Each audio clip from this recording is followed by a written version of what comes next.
Muy buenas a todos y todas. Hoy vamos a ver la segunda PEC de la asignatura Diseños de Investigación y Análisis de Datos del grado en Psicología de la UNED. En este vídeo vamos a ver la primera parte, ¿vale? Ya dejaré para un segundo vídeo las preguntas de la 11 a la 20, ¿vale? En este caso por la extensión que tienen las explicaciones y por la división de los temas, ¿no? En esta primera parte ahora vamos a ver qué corresponde al tema 7 del material o del contenido de la asignatura, y la segunda parte corresponde al tema 8 en este caso, ¿vale? Por tanto, bueno, vamos a presentar lo que sería la situación 1 de la PEC, a ver qué es de lo que habla. Dice que un psicólogo escolar desea comprobar la eficacia de 3 métodos de enseñanza, llamados M1, M2 y M3, aplicados a la asignatura Diseño de Investigación y Análisis de Datos. También está interesado en estudiar las diferencias en el rendimiento académico entre sujetos extrovertidos e introvertidos. Para ello escoge aleatoriamente 9 sujetos extrovertidos con los que también de manera aleatoria crea 3 grupos y hace lo mismo con sujetos introvertidos. Por tanto, el total de sujetos, si os paráis detenidamente a leer el enunciado, veis que son 18 y que en este caso en cada interacción entre el método de enseñanza y la personalidad hay 3 sujetos, ¿vale? Ahora vamos a hablar de eso. Por tanto, la siguiente tabla muestra las calificaciones en el examen final de la asignatura, ¿vale? Entonces, bueno, viendo un poco que estamos ante una nova, ¿no? Por la matriz de datos que nos presentan en el enunciado, que esto viene en conjunto con el enunciado, y viendo en este caso que hay 2 factores, pues analizamos que estamos en el tema 7. ANOVA 2 factores, en este caso muestras independientes, porque para ello escoge aleatoriamente 9 sujetos extrovertidos por un lado y 9 sujetos introvertidos por otro, ¿vale?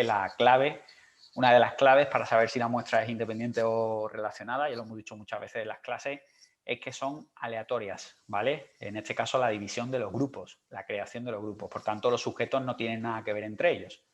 No son los mismos sujetos los que pasan por las 2 condiciones o por todas las condiciones, sino que son sujetos independientes. Por tanto, en este caso estaríamos ante el tema 7, ANOVA 2 factores, muestras independientes. Entonces, nos dan una matriz de datos, que es esta que está aquí, ¿vale? Una duda que me habéis preguntado mucho es que cuál es el factor A y cuál es el factor B. El primer consejo que os doy es que os vayáis a los enunciados de la situación a ver si el propio equipo docente en algún enunciado deja caer cuál es el factor A y cuál es el factor B. Si os vais a los enunciados de las preguntas, de las 10 preguntas de esta situación, en ninguno de ellos lo dice. Lo que yo me decantaría, pues normalmente es que el factor A anida al factor B, es decir, el factor A, digamos que es el primer dato o la primera variable que se presenta, que en este caso es el método de enseñanza y además viene por orden en el enunciado como el primer factor del que se habla, y luego se estaría el factor personalidad. Por eso yo llamaría al factor A método de enseñanza, lo decantaría como el factor A, y el factor B en este caso que sería la personalidad, ¿vale? Con 2 niveles. Ahora vamos a ver eso de los niveles. Bueno, el primer paso que se da una vez que tenemos la matriz de datos es hacer los sumatorios de cada una de las columnas, ¿vale? Esto lo que me va a permitir es saber el sumatorio de la interacción que hay entre el factor A y uno de los niveles, o uno de los niveles del factor A con uno de los niveles del factor B. Sumatorio 6. Ese factor A, es decir, A1 con B2, 27. A2 con B1, 15. A2 con B2, 15. A3 con B1, 27. Y A3 con B2, 6. ¿Vale? Si le quisierais dar nombre de las propias letras con las que trabajamos normalmente cuando hacemos estos casos del tema 7. ¿Vale? Por tanto, en este caso, el factor A, método de enseñanza, tiene 3 niveles, M1, M2 y M3, que a su vez interactúan con 2 niveles del factor B, que es la personalidad, que sería B1 y B2. Por tanto, A1 con B1, A1 con B2, etcétera, etcétera. ¿Vale? Por tanto, aquí tenemos los sumatorios y de esta tabla se saca la matriz de interacción o la matriz AB, ¿vale? Que sería en este caso justo la interacción que existe entre cada uno de los niveles del factor A con los 2 niveles del factor B en cada uno de sus casos. Y los sumatorios, si os fijáis, los hemos ido poniendo en esta tabla, que al final lo que me recoge es la interacción, ¿vale? Y de esta matriz AB se sacan las razones básicas, sumas cuadráticas, medias cuadráticas y finalmente los estadísticos de contraste de cada una de las fuentes de variación, ¿vale? Bueno, entonces Analizamos lo que tenemos, que lo he hecho antes, analizando un poco lo que sería el enunciado de la situación. El factor A será el método de enseñanza con 3 niveles, M1, M2 y M3. Y el factor B será la personalidad con 2 niveles, introvertido y extrovertido, ¿vale? Entonces, en este caso, saber cuántos niveles tiene el factor A y cuántos niveles tiene el factor B es crucial, es muy importante para luego la parte de abajo de las fórmulas de las razones básicas o inclusive después el tema de los grados de libertad, ¿vale? Cuando se esté haciendo la tabla de ANOVA, ¿eh? Bueno, una duda muy normal en este tema, que también hay que aclarar, es el tema de la N, ¿vale? La N es el número de sujetos en este caso, la gente se lía si es el número de sujetos total o el número de sujetos de cada una de las columnas y tal. Lo que se tiene en cuenta en la N minúscula es justo cuántos sujetos hay, o sea, cuántos sujetos hay dentro de este 6. Es decir, cuántos números se han sumado para poder llegar a este 6, ¿vale? O a este 27, o a este 15, o a este 15, ¿vale? Es decir, son los sujetos que hay en cada una de las interacciones de los niveles de un factor con los niveles del otro. Entonces, para eso simplemente os venís a la tabla principal y veis, para llegar a este 6, ¿cuántos números he tenido que sumar? 3, ¿no? Para llegar a este 27, 3. ¿Por qué? Porque hay 3 sujetos en cada interacción. Por tanto, la N que se tiene en cuenta en los enunciados, en la parte de abajo de las fórmulas, perdón, es 3, ¿vale? Que es el número de sujetos que hay en la interacción. Diferente sería en el caso de que me viniera, por ejemplo, en alguna de las fórmulas una N mayúscula, que seguramente esa N mayúscula se estaría refiriendo al número de sujetos total que hay en la muestra, pero no es el caso porque no hay ninguna fórmula donde os vaya a caer algo por el estilo, ¿vale? Entonces, bueno, una vez que tenemos esta matriz, y, bueno, en este caso obtenemos las razones básicas mediante sus fórmulas y ya, pues evidentemente nos hemos decantado porque estamos en el tema 7. Por tanto, una vez que sabemos que estamos en el tema 7, nos dirigimos a él en el formulario y vemos que las fórmulas para sacar las razones básicas son estas que están aquí, ¿vale? Normalmente, bueno, pues nos dan la razón básica a lo mejor con el resultado directamente, pero bueno, como vamos a desarrollar un poquito la resolución de la PEC, pues vamos a ver exactamente cómo se obtienen cada una de esas razones básicas, ¿no? Que yo creo que es lo interesante de este vídeo, ¿no?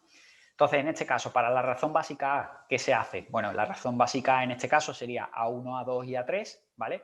Y lo que se hace es que se coge el sumatorio de cada una de las A al cuadrado, ¿vale? Entonces, el sumatorio de cada una de las A sería 33, 30 y 33. Entonces, se ponen al cuadrado y se dividen entre los niveles que tiene B, que en este caso hemos dicho que son 2, por N. Y aquí la gente se confunde y es donde ponen a lo mejor un 18 o ponen a lo mejor un 9. No. N en este caso es 3 porque ya hemos dicho que son los sujetos que hay en cada interacción AB. Y aquí lo pongo clarito, ¿vale? Y 3, que sería la N minúscula, que serían los sujetos que hay en cada interacción AB, ¿vale? Por tanto, la parte de abajo de A, de la razón básica, sería 2 por 3. ¿Cómo se sacaría B? Lo mismo, los dos niveles que tiene B, nos vamos al final, vemos el total, porque es el sumatorio de B al cuadrado, por tanto 48 al cuadrado más 48 al cuadrado, entre los niveles que tiene A, que serían 3, por N de nuevo, que vuelve a ser 3, ¿vale? Entonces la razón básica A da 513, la razón básica B 512, y ahora nos vamos, por ejemplo, con T, ¿vale? ¿Qué sería la T? Pues la razón básica T sería el total de sumatorios, que serían 96 al cuadrado, entre 3 por 2 por 3. ¿De dónde viene ese 3 por 2 por 3? Pues porque es A, niveles de A, por niveles de B, por N. Por tanto, 3 por 2 por 3, que serían 18, 9.216 entre 18, 512. Os he ido dejando los numeritos aquí por si queréis hacerlo vosotros y vosotras, pues que vayáis comprobándolo, ¿vale? Entonces, en este caso, seguiríamos con la razón básica, en este caso, por ejemplo, AB, que sería el sumatorio del sumatorio de A, B de cada una de las interacciones AB al cuadrado. Es decir, nos vamos a la parte de arriba, miramos cada una de las interacciones, que serían 6, 15, 27, 27, 15 y 6, ¿vale? Lo han hecho así a la inversa queriendo. Y en este caso serían todas y cada una de ellas al cuadrado y divididas entre n de nuevo, ¿vale? Entonces nos tenemos que ir a esta matriz central, coger cada uno de los números, que son las interacciones AB, ponerlas al cuadrado y dividirlos entre el número de niveles, que sería 3, ¿vale? Y me daría 1980 entre 3, que son 660, ¿vale? Y una de las razones básicas más liosas, más engorrosas, más trabajosas, por decirlo de alguna manera, sería la razón básica I, ¿vale? Que es, como bien dice la fórmula, el sumatorio del sumatorio del sumatorio de I al cuadrado. ¿Y eso cómo se obtiene? Pues eso se obtiene con la matriz principal, ¿vale? El sumatorio del sumatorio del sumatorio es sumar esto y sumar, o sea, al final, al sumar esto, cada uno de las medias de los sujetos de las interacciones, me da la media de la columna, ¿vale? La media de ese nivel interactuando con el nivel del otro factor, ¿vale? Y cuando sumo todo esto, ¿sí? Me da en este caso el sumatorio total. Entonces, para ir al grano, ¿cómo se saca la razón básica y? Pues se ponen cada uno de estos numeritos al cuadrado y se suman todos con todos, ¿vale? Yo os lo he hecho aquí queriendo, ¿vale? Si os vais fijando sería 3 al cuadrado más 1 al cuadrado más 2 al cuadrado, 9 al cuadrado más 8 al cuadrado más 10 al cuadrado, 6 ¿vale? Y así, en este caso, con todos los números, los 27 números que os encontráis en esta tabla, ¿vale? Y aquí os lo he puesto, ¿vale? Sería 3 al cuadrado, 1 al cuadrado, 2 al cuadrado, tal, lo sumáis todo y os da 672. Si os fijáis en la razón básica ahí, no se está dividiendo por nada, directamente es el dato que sacáis, que poco no es, ¿no? Porque tenéis que, en este caso, hacer primero 27 números al cuadrado y luego sumarlo todo con todo, ¿vale? Entonces sería 672. Aquí os he puesto una tabla resumen de cada una de las razones básicas y como bien sabéis, porque ya venís estudiando el tema 5 y el tema 6 y a partir de ahí el tema 7 es una extensión con un factor más, con una variable más, pues ya sabéis que de las razones básicas se obtienen las sumas cuadráticas, ¿vale? Por tanto, el siguiente paso sería averiguar cuánto vale cada una de las sumas cuadráticas, que en este caso simplemente es hacer una operación matemática, una resta en este caso y sumas en el caso de la interacción entre las razones básicas y os da el resultado de la suma cuadrática correspondiente, que serían 1 para la suma cuadrática A. ¿Por qué? Porque es A menos T. ¿Cuánto es A menos T? 513 menos 512. 513 menos 512, 1, ¿vale? Aquí igual, B menos T, que serían 512 menos 512, 0. Y así sucesivamente, 147, 12 y 160. Aquí simplemente son hacer operaciones matemáticas. No creo que esto conlleve mucha complicación, ¿vale? Y una vez que tengáis estos 5 datos, pues lo metéis dentro de la matriz, ¿vale? En la parte de las sumas cuadráticas, ¿vale? Como se ha hecho aquí, ¿vale? Dice grados de libertad. Bueno, ¿qué serían los grados de libertad? Pues los números, en este caso, el número de niveles que tenga cada factor correspondiente, el número de niveles de A, el número de niveles de B, y simplemente hay que ir siguiendo la operación correspondiente. ¿Cuántos niveles tenía? Pues hemos dicho que tenía, en este caso, 3 niveles, M1, M2 y M3. Pues 3 menos 1, 2, pues lo ponemos en su sitio. B tenía 2 niveles, 2 menos 1, 1, vale. Ahora aquí serían 2, porque serían 3 menos 1, 2, por 1. 2 por 1, 2, pues 2, ¿vale? Aquí en este caso serían 2 por 3, 6. 6 por 2, 12. ¿2 por qué? Porque serían 3 menos 1, 2, ¿vale? Entonces 6 por 2, 12. Y aquí 17, porque serían 6 por 2 por 3, serían 18, menos 1, 17, ¿vale? Las medias cuadráticas ya sabemos que es simplemente hacer la suma cuadrática entre los grados de libertad correspondientes y se obtienen las medias cuadráticas.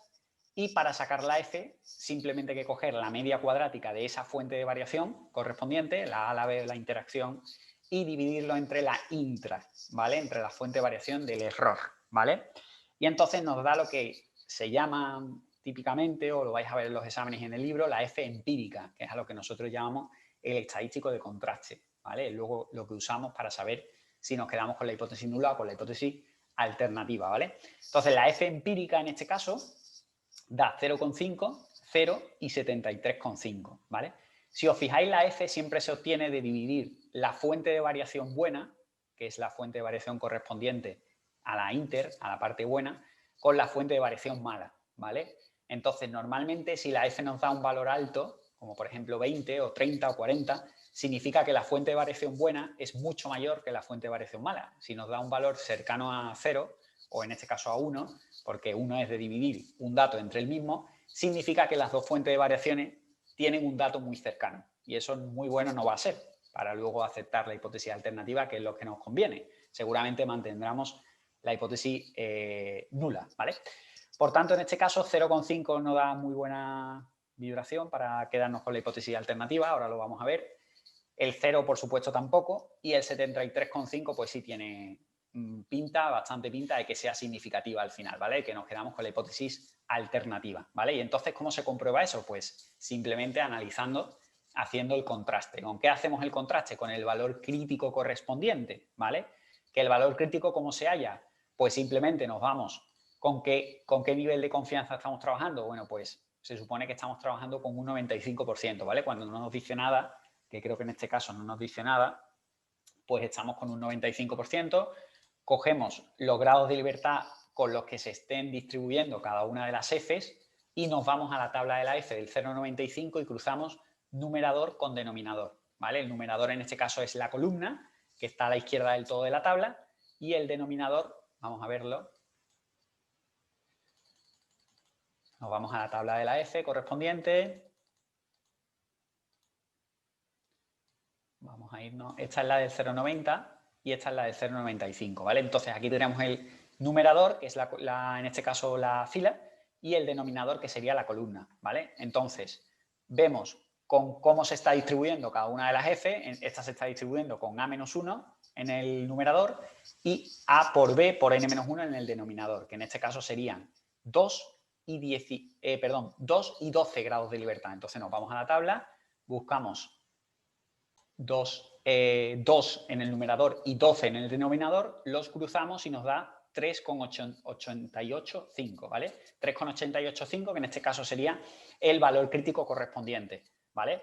3,885 lo ponemos aquí. Y repetimos la operación con 1 grado de libertad y 12, 1 grado de libertad y 12, cruzamos 1 y 12, que serían 4,747, 4,747, y volvemos a repetir la operación con la F de la interacción, que sería pues 2 por 1, que serían 2 en el numerador, y de nuevo 17 en el denominador. Por tanto, se vuelve a repetir, ¿vale? El cruce de 2 y 17 y me vuelve a dar en la misma cifra que en este caso, 2 y 12, me vuelve a dar la misma cifra, que sería 3,885, ¿vale? ¿Por qué? Porque ha coincidido que la F de la interacción tiene los mismos grados de libertad que la F de la fuente de variación A, ¿vale? Del factor A.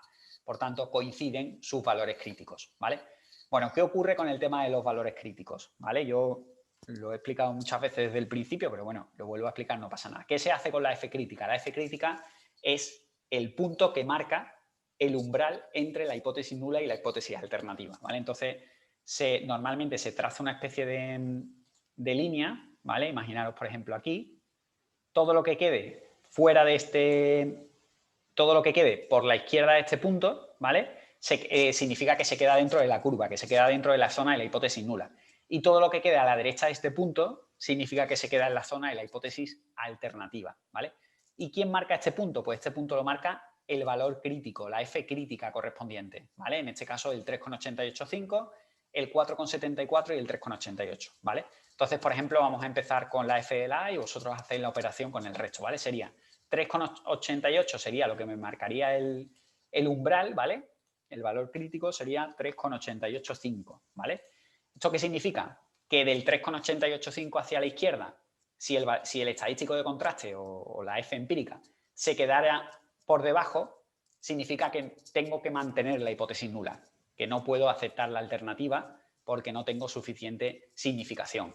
Y si me quedo a la derecha, significa que tengo significación estadística y por tanto puedo aceptar la hipótesis alternativa.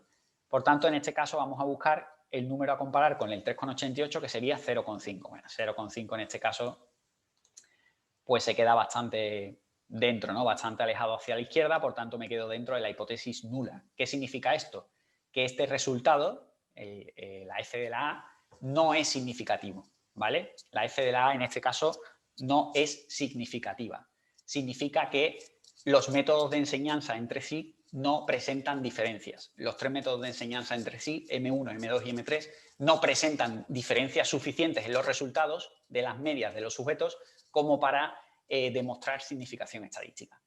Volvemos a repetir la operación con la B, pero bueno, si hacemos una especie de, que es lo que yo siempre suelo aconsejar que hagáis, como una especie de dibujo imaginativo y trazamos una curva y le trazamos la vertical del valor crítico en el 4,74, vemos que el 0 en este caso se queda a la izquierda, por tanto se queda dentro de la hipótesis nula. Por tanto, volvemos a decantarnos porque no hay significación estadística suficiente entre la diferencia de la personalidad entre extrovertidos e introvertidos. Por tanto, la B tampoco tiene significación estadística. ¿Y qué pasa con la interacción? Pues con la interacción pasa que cuando yo trazo la vertical se me vuelve a quedar en el 3,88, pero si os fijáis en este caso, el estadístico de contraste da 73,5. Por tanto, fijaros, ¿no? El 73,5 estaría pues bastante alejado, ¿no? Una cosa así por aquí. Por tanto, está perfectamente en la zona de la hipótesis alternativa. Por tanto, lo que tenemos que decir es que la interacción, ¿vale? La diferencia que hay, las interacciones que existen entre los métodos de enseñanza y la personalidad, o sea, el método de enseñanza en función de la personalidad, se dice, sí presenta diferencias significativas, ¿vale? Por tanto, en este caso, como la F de la interacción presenta diferencias significativas, cuando la interacción presenta diferencias significativas en el tema 7, lo siguiente a estudiar es una cosa que se llaman los efectos simples, ¿vale? Que es justamente ver qué ocurre con cada una de las M interactuando, ¿vale? Imaginaros que en vez de querer estudiar el valor de uno de los factores con el otro por completo, la A con la B, quiero estudiar el factor A solo interactuando con uno de los niveles de la B. A en B1 o A en B2 o B en A1, solamente quiero estudiar el factor B interactuando con uno de los niveles de A, pues para eso hay una cosa que se llaman los efectos simples, ¿vale? Que ahora lo vamos a ver. De hecho, hace un par de semanas hice un vídeo y lo subí al canal también, hablando justo de cómo se sacaban los efectos simples, ¿vale? Entonces, en este caso, bueno, lo que vamos a hacer es ver ya, una vez que tenemos la matriz completa de datos, ¿vale? Y de hecho ya tenemos incluso las F críticas, hemos visto que la significación estadística está en la interacción, ¿ok? Los otros no son significativos. Una vez que hemos hecho todo esto, que es el primer...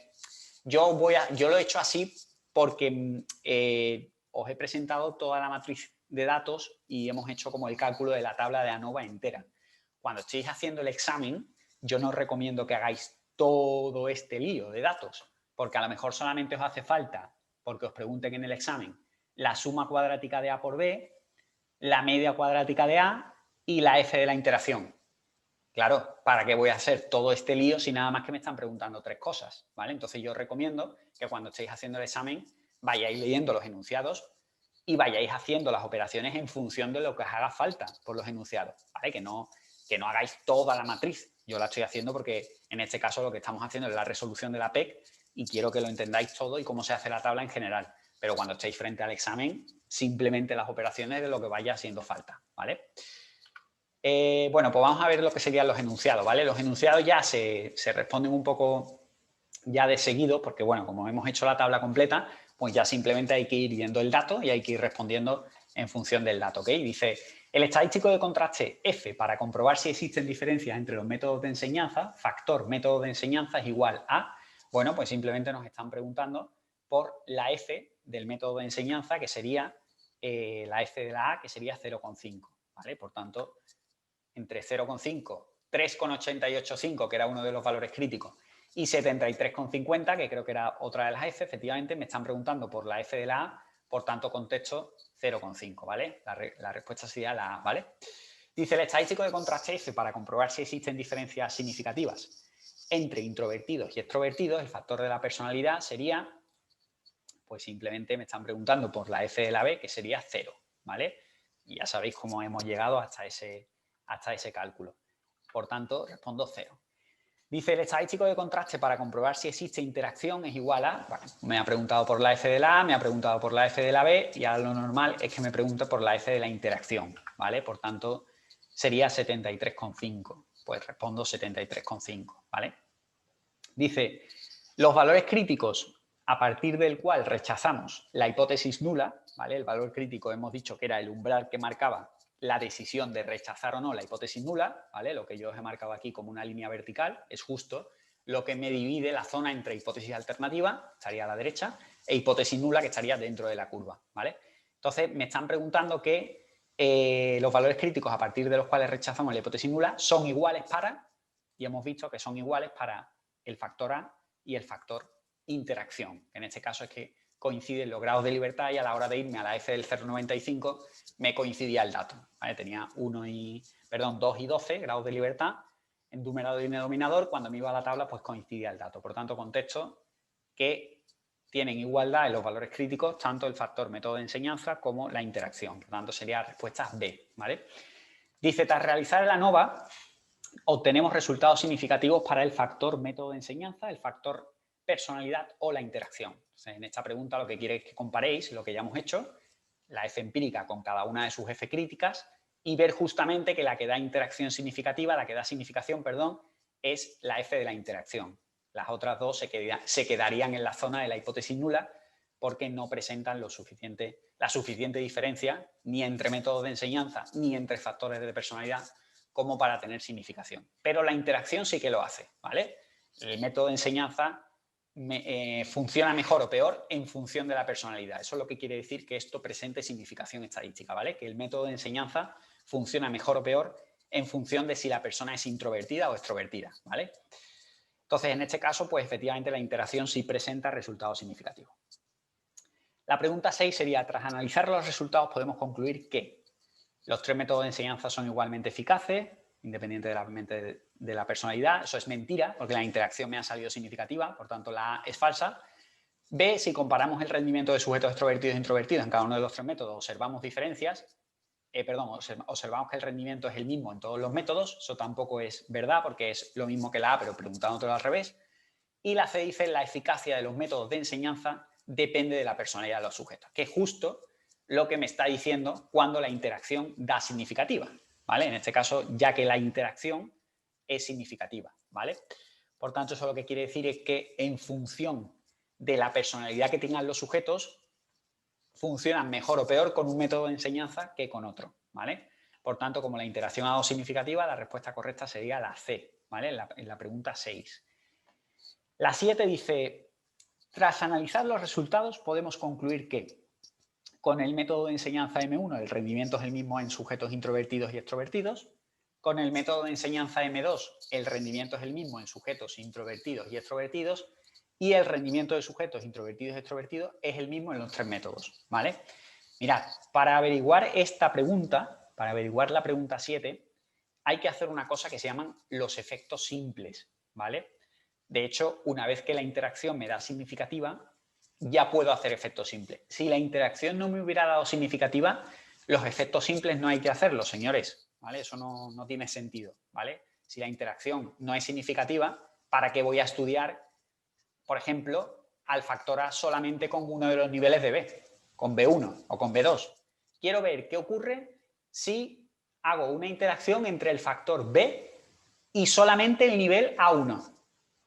Eso, si la interacción antes no me ha dado significativa, no tiene sentido hacerlo, ¿vale? Por tanto, los efectos simples se miden una vez que sé que la interacción me ha dado significativa, como es el caso de este ejercicio, ¿vale? Ya sí tendría sentido ver qué ocurre si hago la interacción entre un factor, por ejemplo el A, y uno de los niveles de B, ¿vale? Eso es un poco también parecido a lo que pasa en las correlaciones parciales y semiparciales, ¿vale? Que solamente quiero comprobar qué ocurre en uno de los efectos, quitando otra variable de la correlación en este caso, ¿no? Pues con la parte en este caso de los factores simples ocurre lo mismo. Quiero estudiar qué ocurre en la interacción entre el método de enseñanza M1 y el factor personalidad. O quiero ver qué ocurre con el método de enseñanza M2 y el factor de personalidad, ¿vale? Por tanto, para ello, para averiguar este ejercicio hay que calcular los efectos simples de B, intro y extrovertido, porque si os fijáis en el enunciado, en los ítems ponen sujetos introvertidos y extrovertidos, por tanto meten en el mismo saco, el factor B se queda completo, ¿vale? Entonces lo que quieren estudiar en el ítem A es la interacción entre el factor B y A1, es decir, y el método de enseñanza M1. Y en el ítem B quieren estudiar el factor B con el ítem M2, o sea, perdón, con el factor A2, con el M2, con el segundo nivel del factor A, ¿vale? Una vez que tengáis esos efectos simples, ¿vale? Habría que ver cuál de los dos presenta significación estadística. Y ese es con el que nos vamos a quedar para la respuesta. Entonces, yo me he ido directamente al grano, ¿vale? Yo os he buscado el efecto simple, porque ya se sabía la respuesta, os he buscado el efecto simple del factor B con M2, ¿vale? Que sería el factor B con el nivel A2, para no enredar más el ejercicio, porque en este caso ya tenía de antes que la respuesta era la B, ya lo había hecho, entonces en este caso no os resuelvo el factor B en M1 para que vosotros lo hagáis, ¿vale? Os voy a resolver el factor B en M2, ya que tenía de antes que he hecho el ejercicio que la respuesta era la B, para que luego podáis practicar el ejercicio en casa, ¿vale? Entonces, en este caso, ¿cómo se saca el factor B en A2, que es lo que yo necesito? Bueno, mira, aquí sí os lo he hecho, perdón, no me acordaba, sí os he hecho los dos, cada uno de los factores simples, ¿vale? Entonces, si vais a ver aquí que el factor B en M1 sería, vamos a explicar un poco cómo se sacan los factores simples, ¿vale? Mirad, la fórmula también la tenéis en el formulario, ¿vale? En este caso se encuentra en la misma parte, en el tema 7, ANOVA 2 factores con muestras independientes, pero abajo del todo, ¿vale? Si os venís aquí, creo que esto es la página. A ver.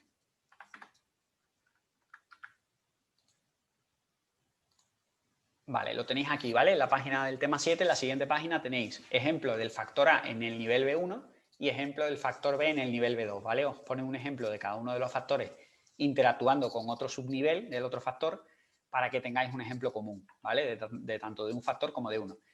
En nuestro caso, como vamos a estudiar el factor B tanto en A1 como en A2, pues he cogido esta parte de aquí, ¿vale? Para que veamos cómo, para que lo ilustremos y veamos cómo se hace, ¿vale? En el otro vídeo, que ya os he adelantado antes, que lo hice hace un par de semanas o tres, os explico exactamente cómo se sacan los efectos simples en general. Os pongo un ejercicio y os explico cómo se sacan los efectos simples. Os serviría también, entre comillas, pues esto que vamos a hacer ahora, ¿vale? Entonces, ¿cómo sería? Pues serían, vamos a ver un poco qué significa esto de aquí arriba. Dice, sumatorio de B, ¿vale? Es el sumatorio de la interacción de B con cada uno de los subniveles A2, ¿vale? Entonces sería interacción, ¿vale? El sumatorio de la interacción del factor B con cada uno de los subniveles A2 y esos datos al cuadrado, ¿vale? Entonces, en nuestro caso, como queremos hacer la interacción entre el factor B y M1, ¿vale? Y el subnivel M1 del factor A, tenemos que coger B, que sería este, hemos dicho B interactuando con cada uno de los subniveles de M1, ¿no? Pues sería B interactuando, o el primer nivel de B interactuando con M1 y el segundo nivel de B interactuando también con M1. Sería 6 al cuadrado, porque hemos dicho que las variables, los datos están al cuadrado, ¿vale? Cuidado que no se os vaya esto de la fórmula. Y el segundo dato, que sería 27, también al cuadrado, ¿vale? Entonces sería 6 al cuadrado más 27 al cuadrado entre n, que en este caso serían 3, menos a al cuadrado, que en este caso no estamos trabajando con, bueno, estamos trabajando con a en este caso, claro, sería 33 al cuadrado, que es el sumatorio. En vez de poner a al cuadrado, en nuestro caso pondría m1, ¿vale? Porque es justo con el nivel de a que estamos interactuando, ¿vale? Entonces sería 33 al cuadrado entre b por n, que serían 2 por 3, en este caso 6, ¿vale? Si queremos hacer la interacción del factor b con el nivel m2, pues lo mismo, sería cada uno de los casos de b interactuando con M2. 15 al cuadrado más 15 al cuadrado entre 3 menos el sumatorio, es decir, M2 justo, porque aquí pondría una M2 al cuadrado en vez de A2, porque es el caso del ejemplo, 30 al cuadrado entre B por N, serían 2 por 3, que serían 6, ¿vale? Entonces, en el caso del primero nos da, serían 255 menos 181,5, serían 73,5. Y en el segundo caso serían 150 menos 150, que sería 0, ¿vale? Lo mismo un poco que antes. Si ahora sacamos los grados de libertad, que serían b menos 1, en ambos casos los grados de libertad serían 2 menos 1, 1 y 2 menos 1, 1, que os lo pongo aquí, grados de libertad 1 y grados de libertad 1. La media cuadrática de cada uno de los casos sería justo la suma cuadrática que nos ha dado entre ese 1, por tanto, 73,5 entre 1 es 73,5 y 0 entre 1 es 0. Y la F sería la media cuadrática de esa fuente de variación, de ese efecto simple, entre la media cuadrática inter. Y la media cuadrática inter la tenemos aquí, ¿vale? Intra, perdón.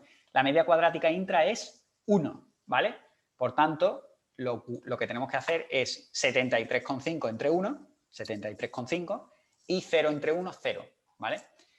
Le buscamos el valor crítico, lo comparamos, lo mismo que hemos hecho aquí, le buscamos el valor crítico, comparamos con ese estadístico de contraste, pero que visualmente al ver la F tan grande en el caso de la interacción del factor B en M1, al ver una F tan grande, 73,5, y aquí al ver una F tan pequeña, 0, directamente, visualmente, podemos hacernos una idea de que la F del factor simple B en M1 va a ser significativa y la F del factor simple B en M2 no es significativa, ¿vale?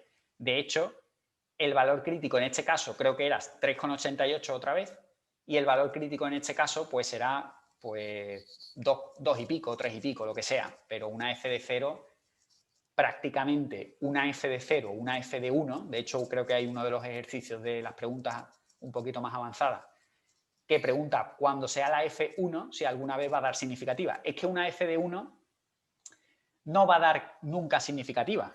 Cuando el estadístico de contraste de la F os dé 0, 1 y 1,05 no va a dar significativa. Y os explico por qué. Porque si os vais a las tablas de la F, veis que todos los valores que encontráis son superiores a 1, incluso a 1,2, porque son el más chico que encontramos aquí es 1,625.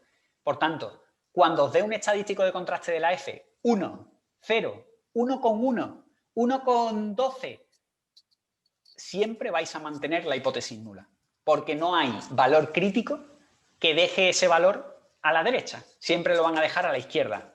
Por tanto, siempre os vais a quedar con la hipótesis nula, ¿vale? Para que os quedéis con la hipótesis alternativa, va a tener que ser un valor superior a 1,2, 1,4, 1,7, 2, 73,5, como el caso del ejercicio, esa F, por supuesto, es significativa, ¿vale? Entonces, hay un ejercicio que ahora lo vamos a ver más para adelante, que vamos a dar esa misma explicación, pero para que le pilléis ahí tranquillo, y muchas veces los propios ejercicios los vais a poder sacar visualmente y no vais a tener casi ni que hacer cálculo. Porque cuando yo veo una F de 73,5, directamente digo que es significativa. Y cuando veo una F de 0, y yo más o menos me sé que las tablas de las F se distribuyen con estos valores, y de aquí para arriba, ¿veis? Porque ya siempre son mayores, ¿vale? Los valores. Por tanto, el más chico que me encuentro es 1,265. Cuando veo que la F es 1 o 0,5, directamente sé que no me va a dar significativa, ¿vale? Entonces, en este caso, esta F no es significativa y esta F sí lo es. ¿Esto qué significa? Que la interacción entre... Hemos visto que el factor interacción era significativo, ¿verdad? Cuando hemos hecho la tabla, hemos visto que el factor A por B es significativo. Pero, ¿cuál es la interacción que da esa significación? ¿No? Cuando nosotros tenemos todas las interacciones posibles, ¿sí? M1 con E, M1 con I, M2 con E, M2 con I, hemos visto que toda la interacción, todo con todo, es significativo. Pero exactamente entre ellos, ¿cuál es el que da significativo? Pues acabamos de averiguar que uno de los que sí da significación es M1 con B. Justo M1 con el factor B, ¿vale? Este 33, este 27 y este 6 sí dan significación, ¿vale? Entonces, yendo a la pregunta, volviendo a la pregunta que estábamos haciendo antes, tras analizar los resultados podemos concluir que con el método de enseñanza M1 el rendimiento es el mismo en sujetos introvertidos y extrovertidos. Con el método de enseñanza M2 el rendimiento es el mismo en sujetos introvertidos y extrovertidos. Y el rendimiento de sujetos introvertidos y extrovertidos es el mismo en los tres métodos, ¿vale? Muy bien. Siguiente pregunta. Cuando una cosa da significación estadística o no da significación estadística, ¿qué significa realmente? Bueno, cuando algo me da significación estadística, sí, eso significa, significa todo el tiempo, que existen diferencias entre las medias, ¿vale? Y cuando algo no me da significación estadística, es decir, que mantengo la hipótesis nula, significa que no existen diferencias entre las medias, es decir, que las medias son iguales, ¿vale? Y ese concepto, esa asociación, la tenéis que tener clara, ¿vale? Tenéis que saber que cuando algo no es significativo, quiere decir que las medias son iguales. Y cuando algo es significativo, quiere decir que presentan diferencias entre medias, ¿vale? Entonces, volviendo a la pregunta, dice, con el método de enseñanza M1 el rendimiento es el mismo en sujetos introvertidos y extrovertidos. Claro, es que M1 nos ha dado, dice el rendimiento es el mismo. M1 nos ha dado significativo. ¿Qué quiere decir? Que el rendimiento es diferente entre los distintos sujetos. Porque hemos dicho que cuando algo es significativo, quiere decir que hay diferencias entre medias. Por tanto, la respuesta A es falsa, ¿vale? El rendimiento no es el mismo, es distinto, ¿vale? Entre los sujetos del método 1 y los introvertidos y extrovertidos, ¿vale? B, dice, con el método de enseñanza M2, el rendimiento, perdón, es el mismo en sujetos introvertidos y extrovertidos. Claro, es que M2 me ha dado no significativo. ¿Eso qué significa? Que el rendimiento en los sujetos que había en el método de enseñanza M2, ¿vale? En este caso, el rendimiento entre este sujeto, este sujeto, este sujeto, este sujeto, este sujeto y este sujeto es el mismo, ¿vale? No hay diferencias significativas en el método de enseñanza 2 entre sujetos extrovertidos e introvertidos. Por tanto, el método de enseñanza 2 no nota una diferencia en función de la personalidad. Diferente al método de enseñanza M1 que acabamos de ver que sí es significativo, ¿vale? Por tanto, M1 sí lo es, M2 no lo es y M3 os invito a que lo hagáis porque no lo he hecho, porque no lo he preguntado el enunciado, pero creo que es muy buena manera de entrenar esto que acabamos de hacer, ¿vale? Entonces, M1, en este caso, es significativo, ¿vale? Acabamos de verlo aquí. A ver. M1 es significativo y M2 no lo es. Por tanto, la respuesta con la que nos quedamos, porque dice que es el mismo, es con la B, que dice que M2, los sujetos tanto introvertidos como extrovertidos presentan los mismos resultados, es decir, no hay significación estadística y está en lo correcto, ¿vale? Incorrecta sería la A e incorrecta también sería la C. La C, el rendimiento de sujeto introvertido y extrovertido, es el mismo de los tres métodos. No, es mentira. En el método 1 no es el mismo, ¿vale? Por tanto, ya la C tampoco es correcta, ¿vale? Muy bien. Y bueno, ya estamos acabando. Dice resolución ejercicio 7, ya lo hemos visto, y ahora dice que en el ejercicio 8 dice la suma de cuadrados para estudiar el efecto método de enseñanza, la SC, en la condición introvertido de factor de personalidad es igual a, dice la suma de cuadrados para estudiar el factor método de enseñanza en la condición introvertidos del factor personalidad es igual a, bueno, en este caso nos están preguntando por el factor A, que es el método de enseñanza, el efecto simple del factor A, método de enseñanza, en interacción con B1, que son los sujetos introvertidos, ¿no? Si no me equivoco. No, B1 es extrovertido, con B2, ¿vale? Me está preguntando por el efecto simple de... aquí. El efecto simple del factor A con B2, ¿vale? Factor A con B2. ¿Cómo se hace eso? Pues simplemente me voy a la tabla de la interacción y veo cómo interactúa A, que sería estos tres, con introvertidos. Serían 27 al cuadrado. Se volvéis a hacer esta fórmula, ¿vale? Pero en vez de llamarlo SCB en M1, lo vais a llamar SCA en M2, en B2, ¿vale? O SCA en I, ¿vale? Es decir, el factor A interactuando con introvertidos, ¿vale? Que es lo que os está preguntando. Entonces sería 27 al cuadrado más 15 al cuadrado más 6 al cuadrado entre, y en este caso sería A por N, sería 3 por 2, que serían 6, menos el resultado total, que sería 48 al cuadrado, entre, en este caso, perdón, la primera es N, que es 3 nada más, el segundo caso es A por N, que serían 6, ¿vale? Perdón, 9, 3 por 3, 9, ¿vale? Entonces a 6, a ver, para verlo os lo he hecho aquí, sería 27 al cuadrado, sería SC, el factor A, interactuando con los introvertidos, sería, si nos vamos aquí, lo que hemos dicho, 27 al cuadrado más 15 al cuadrado más 6 al cuadrado, entre 3, que es la N, menos el total, ¿vale? Serían 48 al cuadrado, si os venís aquí, 48 al cuadrado, entre A por N, que sería 3 por 3, que sería 9, serían 330 menos 256, 74, ¿vale? Nos han preguntado 2 veces en la PEC por efecto simple. Cuidado con el examen, ¿vale? Porque muchas veces el equipo docente pone las PECs, evidentemente, haciendo de antesala a muchas preguntas que van a ser del examen parecidas y nos han preguntado 2 veces por efecto simple. Así que tener eso preparado y bien entrenado, ¿vale?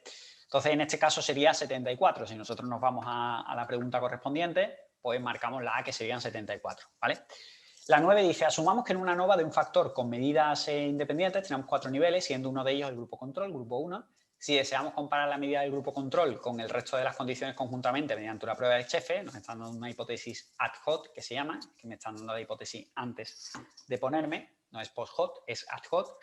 Dice, los coeficientes que debemos utilizar son, bueno, pues en este caso la hipótesis que estoy poniendo a prueba es hipótesis nula, mu1, es decir, la media poblacional del grupo 1, menos mu2 más mu3 más mu4, que se me han olvidado los más, ¿vale? Pero llevarían unos simbolitos más mu2 más mu3 más mu4, entre 3 igual a 0. Entonces, hay una condición que es esta, ¿vale? Que el valor que está solo, el valor que está suelto, siempre lleva el coeficiente de la parte de abajo de la división, que justo esta parte de abajo de la división coincide con el número de medias que tiene encima, ¿vale? Si hubiera 3 niveles, nada más, en vez de 4, pues aquí sería 1 y aquí serían 2. Entonces aquí en la parte de abajo habría un 2 en vez de un 3.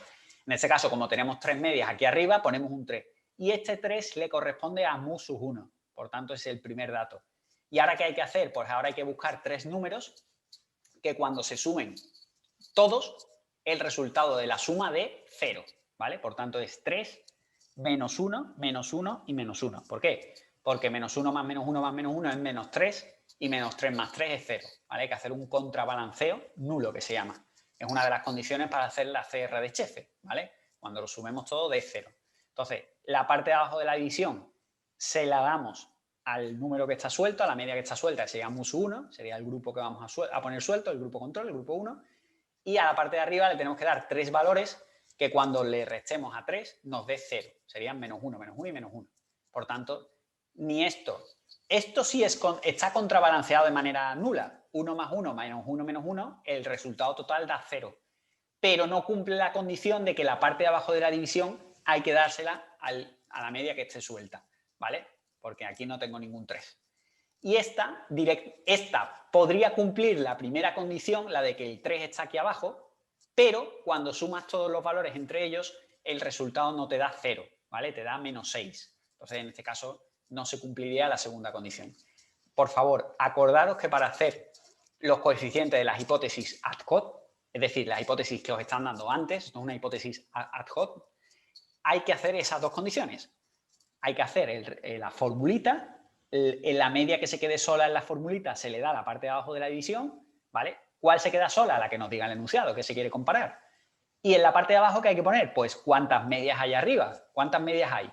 3, pues ponemos un 3, ¿vale? Y eso le corresponde a mus1. Y el resto tienen que ser números que cuando se sumen entre ellos, todo con todo, de 0, ¿vale? Y así es como sería, en este caso, la resolución de este ejercicio, ¿vale?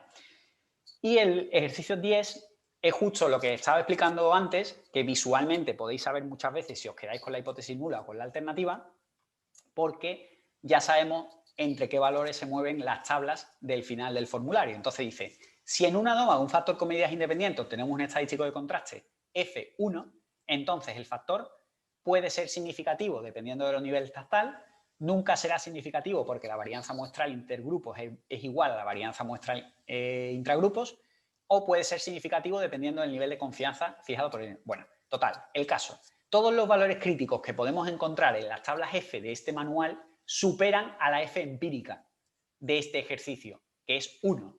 Por tanto, siempre mantendremos la hipótesis nula. Insisto y repito, todas las Fs que tenemos en las tablas, las F críticas que podemos encontrar, son valores más altos que 1.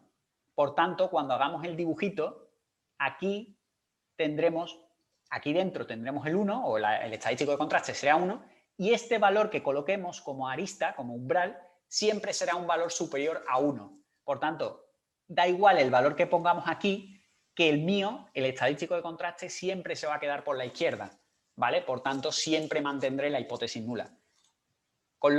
En conclusión, la respuesta a esta pregunta es nunca será significativo porque la varianza muestral intergrupo es igual a la varianza muestral intragrupo, ¿vale? En este caso eso tiene un sentido porque las dos varianzas son iguales, por tanto no puedo tener diferencia significativa, pero el otro sentido lógico que también hay y visual es que si os vais a las tablas nunca vais a encontrar un valor superior a 1, ¿vale? Por tanto, en este caso siempre mantendremos la hipótesis nula, ¿vale? Bueno, pues hasta aquí la primera parte de la PEC correspondiente, ¿vale? Las 10 primeras preguntas que corresponden al tema 7. Haré un segundo vídeo con las preguntas de la 11 a la 20 que corresponden al tema 8, a correlación y regresión. Y bueno, esperemos vernos pronto, ¿vale? Así que nada, un saludito, muy buen estudio y ánimo para los exámenes.